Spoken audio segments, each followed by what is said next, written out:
साथियों नमस्कार। इस विषय पे हम चर्चा करेंगे कि संविधान का संरक्षक कौन है। बड़ी लड़ाई इस पे छिड़ी हुई है। न्यायपालिका करीब मैं संरक्षक हूं, विधायिका करीब मैं संरक्षक हूं, और अनुच्छेद 12 और लोकतंत्र की सीमाएं क्या है, इस पे भी विचार किया जाएगा। भारत का संविधान एक जीवंत और गतिशील दस्तावेज है। यह न केवल शासन की रूपरेखा तय करता है, बल्कि नागरिकों के मौलिक अधिकारों की रक्षा भी सुनिश्चित करता है। परंतु जब इसी संविधान की धाराओं की व्याख्या में भ्रम उत्पन्न होने लगे, तो लोकतांत्रिक व्यवस्था की आत्मा पर संकट मंडराने लगता है। ऐसा ही एक भ्रम अनुच्छेद 12 को लेकर उत्पन्न हुआ है, जिसमें न्यायपालिका, विधायिका और राष्ट्रपति की भूमिका को लेकर गंभीर सवाल खड़े कर दिए हैं। अनुच्छेद 12 की परिभाषा में राज्य शब्द को बहुत व्यापक अर्थों में लिया गया है।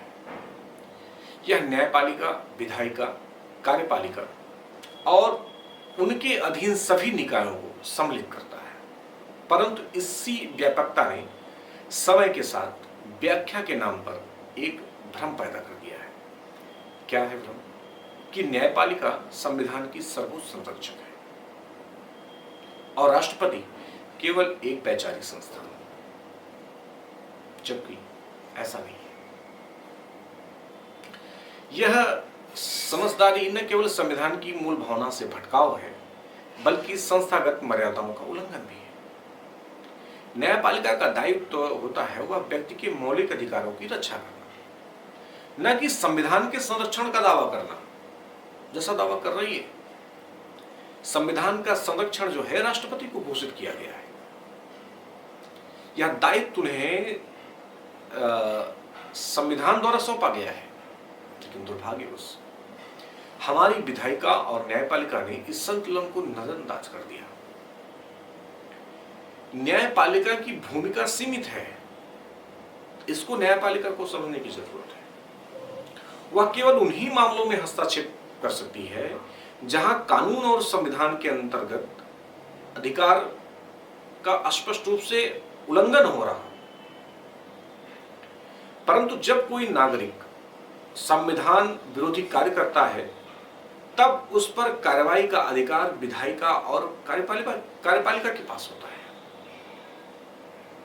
न्यायपालिका के पास नहीं।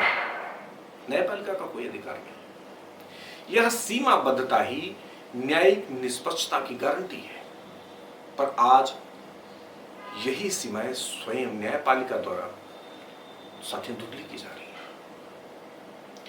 दूसरी ओर आप देखेंगे तो राष्ट्रपति को वीटो पावर दिया गया है, जिसका अर्थ है निषेध का अधिकार, न कि निर्णय का विशेषाधिकार।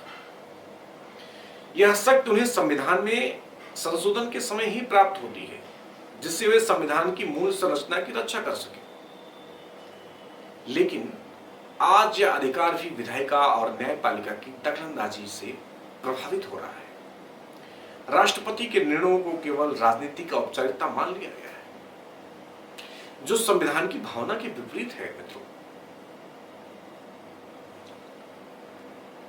लोकतंत्र की स्थिरता इस संतुलन पर टिकी है कि हर संस्था अपनी सीमाओं को समझे और उनके भीतर रहकर कार्य करे।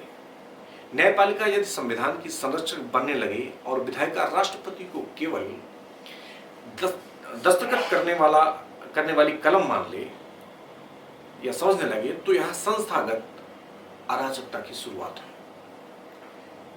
इसलिए आवश्यक है कि अनुच्छेद 12 के संदर्भ में एक स्पष्ट व्याख्या सामने आए, जिससे यह सुनिश्चित हो सके कि कौन किसका संरक्षक है और किसकी भूमिका किस सीमा तक है। जब तक यह भ्रम बना रहेगा, तब तक भारत का लोकतंत्र भी एक दिशाहीन नैतिक संकट से उलझा रहेगा। मित्र, आज अनुच्छेद 12 में की परिभाषा को व्यापकता देने की जरूरत है।